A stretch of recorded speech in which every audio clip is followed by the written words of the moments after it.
Welcome.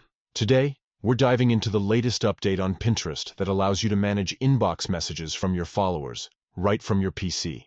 This feature enhances your interaction with followers, making it easier to communicate and share ideas.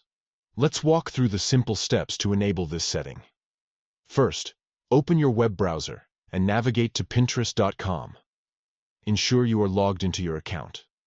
Once you're on the homepage, look for the gear icon located at the bottom left corner of the screen. This icon represents your account settings. Click on the gear icon and a menu will pop up. From there, select Settings. This will take you to a new page where you can adjust various preferences related to your Pinterest account. Next, find the section labeled Social Permissions. This is where you can control how you interact with your followers on Pinterest.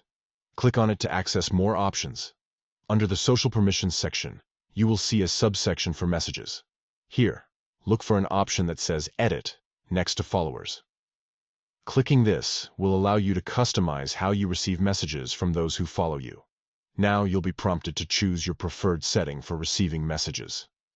Select Inbox, which will enable followers to send you messages directly in your inbox. Once you've made your selection, don't forget to click on Save to apply these changes. And that's it. You've successfully allowed inbox messages from your followers on Pinterest. With this feature activated, you can now engage with your audience more personally and efficiently. This update is a fantastic way to enhance communication on Pinterest, allowing for a more interactive experience. So go ahead and explore this feature. Connect with your followers like never before. Thank you for joining me today, and happy pinning.